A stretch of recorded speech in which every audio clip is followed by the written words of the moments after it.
J'aimerais rendre hommage à un grand philosophe catalan qui disait justement cette fameuse citation « Hijo de mierda, Barça puta ». Ce qui veut dire en gros « Les oiseaux chantent, il fait très beau à Barcelone ». Où sont mes gringos? FGS. OP. Yo mes humains, c'est OP, j'espère que vous allez bien et bienvenue sur ma chaîne YouTube. Bon début de semaine à toutes et à tous, bien évidemment on s'abonne si ce n'est toujours pas fait, la petite clochette à côté on clique dessus pour les notifications, le référencement, on met son plus beau pouce bleu et on lâche son petit commentaire. Alors c'est la revue de presse, hein, tu connais OP, il aime bien faire la revue de presse, on discute, on papote autour des dernières informations liées au Paris Saint-Germain, forcément un maximum de commentaires, poteau, qu'on puisse interagir entre nous. Et tu me bombardes de pouces bleus. C'est tout ce que je te demande. Ok? On y va pour le premier sujet. Bon bah voilà mes humains, c'est le dénouement final concernant le dossier Gonzalo Ramos, l'international portugais qui évolue au Benfica Lisbonne. Le Paris Saint-Germain va bien s'attacher ses services. Paris a répondu à l'offre qui était demandée, c'est-à-dire 80 millions d'euros. Alors, sauf retournement de situation exceptionnelle, cette semaine, Gonzalo Ramos sera au campus et portera fièrement les couleurs rouge et bleu. Alors, comme je viens de te le dire, Paris a dû répondre à la demande qui était de 80 millions d'euros. Ils ont trouvé une astuce parce que, en fait, petit aparté, le Paris Saint-Germain, on ne sait pas trop financièrement où ils en sont. Hein, parce qu'on nous a vanté comme quoi, en début de saison, là, il y allait avoir une grosse enveloppe, 200 millions pour les attaquants, je sais pas quoi, machin. Et derrière, quand tu analyses un peu le mercato, tu te dis, bon, ils ont quand même sauté sur des joueurs qui étaient en fin de contrat, etc. Même s'ils ont quand même aligné, hein, pour Hernandez, entre autres pour Ugarte, la clause libératoire de 60 millions, etc. Donc, on ne sait pas trop financièrement où en est le PSG. Et là, Paris a été obligé de demander un prêt avec option d'achat quasi obligatoire. Alors, quasi obligatoire, qu'est-ce que ça veut dire? C'est quoi ce terme? En gros, si je te donne l'oseille, je te le donne pas. Non, mais je pense que voilà, le joueur va rester au Paris Saint-Germain, même si c'est une clause quasi obligatoire par rapport à l'option d'achat. Maintenant, c'est quoi? C'est des clauses, c'est bidon, frérot. C'est genre, il faut gagner le championnat. Si tu gagnes pas le championnat, genre en gros, la clause ne s'active pas. Faut dépasser les huitièmes de Ligue des Champions. C'est des trucs un peu bidons comme ça, à mon avis, pour faciliter tout le monde. Mais quoi qu'il en soit, ouais, le Paris Saint-Germain a été obligé de proposer cette formule pour s'attacher les services de Gonzalo Ramos parce qu'il y a le fair play financier. Et on est obligé de contourner tout ça. Donc, on est très content. Merci au Benfica, en tout cas, de nous faciliter la tâche, d'accepter cette offre et cette manière de faire pour pouvoir ramener cet attaquant chez nous. Maintenant, Gonzalo Ramos, on va attendre que ce soit officiel. Normalement, il n'y aurait pas de problème, je pense, à ce niveau-là. Hein, on va pas nous faire une Dembélé, j'espère, parce qu'on va en venir après à Dembélé. Là, il y a des choses à dire. J'en ai parlé hier, mais j'avais pas tous les dossiers en main. Zarma, OP, là, les dossiers, cousin. Non, mais voilà. Très content de Gonzalo Ramos. Alors attention, c'est un attaquant qui divise un petit peu dans la communauté PSG. Il y en a qui sont pour, il y en a qui sont contre. Il y en a qui lui trouvent vraiment beaucoup de qualité. D'autres qui disent qu'il est un peu balourd. C'est un attaquant voilà, standard. Moi, personnellement, je trouve qu'il est très bon. Il a énormément de qualité. Maintenant, j'espère ce qu'il a fait au Benfica, il va la répéter au Paris Saint-Germain. Même si on le sait, c'est pas la même pression, c'est pas la même équipe, c'est pas les mêmes coéquipiers, c'est pas le même jeu mis en place, c'est pas le même entraîneur. Bon bref, c'est pas le même environnement. Donc, on va, comme on dit, hein, laisser sa chance au produit. Donc voilà. En tout cas, très content que ce dossier se termine. On va pouvoir maintenant travailler sereinement et même s'il faut encore renforcer l'attaque, voilà. Gonzalo Ramos, ça au moins c'est bouclé et on est tranquille. On passe au deuxième sujet. Alors je m'excuse par avance mes humains, mais on va encore une fois parler de Kylian Mbappé. Alors hier, j'ai pas été bien compris, je pense, dans ma vidéo, ou peut-être c'est moi, je me suis mal exprimé. Mais en tout cas, oui, selon une certaine presse espagnole et française, et tout concordait, Luis Enrique avait vraiment l'envie de récupérer Kylian Mbappé pour le mettre dans le groupe. Maintenant, entre ses envies personnelles de coach et la décision du club, il y a un grand écart. Et Luis Enrique, jusqu'à preuve du contraire, n'est qu'un simple salarié du club. Donc, il doit se plier aux décisions du club. Point barre. Entre ses envies à lui et ce que le club a décidé, bon bah c'est le club qui gagne. C'est comme ça. Eh ouais les gars. Donc maintenant on le sait, depuis ce matin, Kylian Mbappé est officiellement mis à l'écart. Hein, en tout cas, il ne s'entraînera pas avec le groupe professionnel. Il ira avec les lofters. Lofter, move around, Lofter, up and down, wow, wow, wow. Kylian Mbappé. Ouais, il me fait péter les plombs, celui-là. C'est chaud, cousin. Ah là là là là, Mbappé.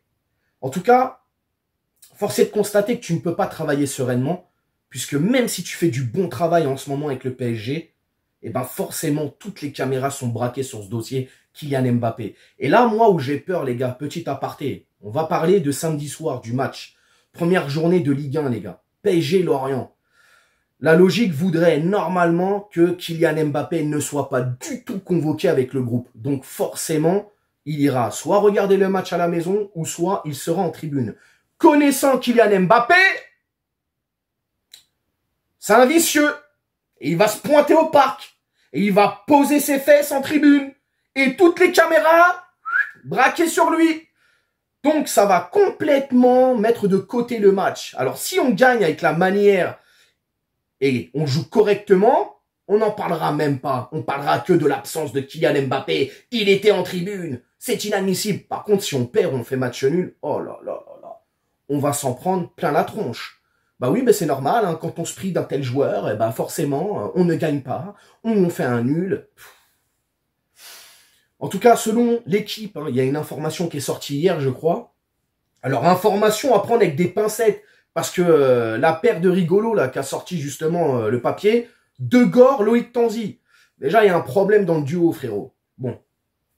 Selon leur petit papier, Florentino Pérez et le Real Madrid attendent officiellement et ouvertement que Kylian Mbappé exprime son envie de partir à travers une vidéo, à travers une lettre ou je ne sais pas. Mais qu'ils disent officiellement, je veux partir du PSG cet été. Et probablement que Florentino Pérez viendra avec une enveloppe 180 millions, il pourrait aller jusqu'à 200. J'aime bien cette phrase. Il pourrait aller jusqu'à 200. Comme si les mecs, ils étaient au courant. C'est incroyable. Bref, à prendre avec des pincettes, les gars. Quoi qu'il en soit, en tout cas, Kylian, il veut pas partir. Hein, il veut rester. Parce que oui, s'il dit ouvertement qu'il veut quitter le Paris Saint-Germain, il peut oublier les 40 millions de primes. Hein? Tout ça n'est tenu. Ah, c'est une histoire d'argent, en fait. Je tiens à rappeler hein, ce qu'il avait dit quand même, hein, Kylian. L'argent ne détermine pas mon fonctionnement de ma carrière ou je sais pas quoi. Ouais, ok. Ah, tout ça, c'est une histoire d'oseille. Bref, en tout cas, Kylian, plus ça avance et plus je suis vraiment déçu. Déçu de son comportement et...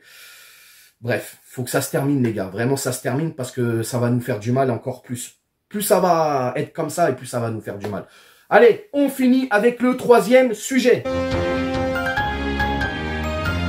Alors on en sait un peu plus hein, dans le dossier Ousmane Dembélé et le FC Barcelone, un comportement crapule de ces derniers, hein, eux qui se disent grande institution, grand club, je sais pas quoi, ils se comportent vraiment comme des enflures. Mais laisse-les faire les marioles, c'est pas grave. J'ai bien aimé en plus la position du Paris Saint-Germain qui est en mode là, il les regarde en train de gaulerie.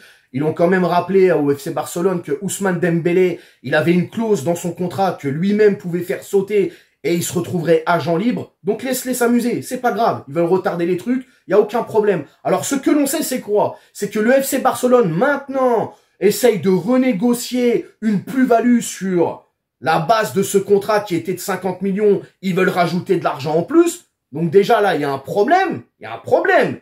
Ensuite, paraît-il qu'ils ont reçu une offre d'Arabie Saoudite qui est conséquente. Alors, on parle de plus de 100 millions d'euros. Bon, bref, c'est des chiffres astronomiques. Lui, Ousmane Dembélé, sa position, elle est claire. Il veut rejoindre le Paris Saint-Germain. Mais Ousmane Dembélé, je lui en veux un petit peu aussi, moi, dans ce dossier. Parce que je trouve qu'il est trop passif. Hein? À un moment donné, Ousmane, il faut pousser un petit peu. Parce que c'est bien beau de dire, je veux pas me mettre le FC Barcelone à dos, et je sais pas quoi, machin. Ok, tu respectes ton club. Mais ton club, ils sont en train de te respecter, là? Comment ils sont en train de faire avec nous? Ils te respectent là? D'ailleurs, Xavi va même pas te faire jouer. Tu vas faire que les entraînements. À un moment donné, il faut arrêter de prendre les gens pour des teubés. Moi, les gars, je vais vous dire une chose.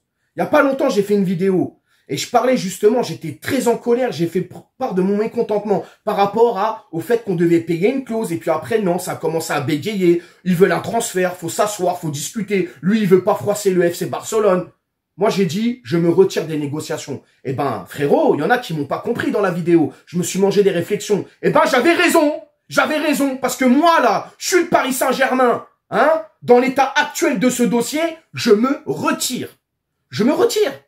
Et quitte à galérer pour aller chercher un autre dossier du même profil que Ousmane Dembélé, je prends le risque. La tête de ma mère, je prends le risque, les gars. Ah non, mais c'est bon, on prend les gens pour des cons. C'est quoi ça? Et surtout, moi, j'en veux à lui. Le mec, il est là, il dit rien. Il regarde comme ça. Poto, force un peu, mon pote. Je te dis pas de rentrer au clash avec le FC Barcelone. Mais va les voir, fais-leur comprendre. Je vous ai donné du respect. J'ai fait en sorte que vous négociez avec le PSG, que vous preniez de l'oseille. Et là, vous me faites ça à moi? Au moins, minimum. T'es là, il est passif, il dit rien. Et le PSG, ok, le PSG, de toute manière, ils sont là, ils attendent. Il n'y a pas de problème. Mais il y a un moment donné, le Paris Saint-Germain, faut faire preuve de caractère dans ces moments-là. Et faire preuve de caractère dans ces moments-là, c'est bénéfique pour le club. Tu appelles le FC Barcelone, tu appelles Ousmane Dembélé, on arrête les négociations. Écoutez, nous, on veut faciliter les choses, vous nous faites galérer. On n'a pas le temps d'attendre. Point barre. Ciao. C'est tout. Et tu te répercutes sur d'autres dossiers. Tout simplement, tu vas chercher d'autres personnes. Moi, je sais pas ce que vous en pensez, les gars, mais ce dossier, c'est n'importe quoi. Qu'est-ce que c'est que cette façon de faire? Ça se dit grand club, le FC Barcelone. Ah bah bravo, hein. En tout cas, il y a beaucoup plus de facilité à payer les arbitres que de finaliser un dossier comme ça, là, 50 millions. Bon, bref. Je sais pas ce que vous en pensez de tout ça, mes humains, mais ça commence à être fatigant et vivement la reprise de la Ligue 1. Vous me dites tout en commentaire, n'hésitez pas à vous abonner, partager, liker, et on s'attrape bien évidemment pour une prochaine vidéo. Prenez soin de vous, ciao. On t'a fait Nougano, c'est que tu t'es pris une banane. Pas de gauche à la néné, nettoyeur de lucarne, nique sa mère, les foutiques, c'est l'UTES que j'incarne. Paris Capital et la...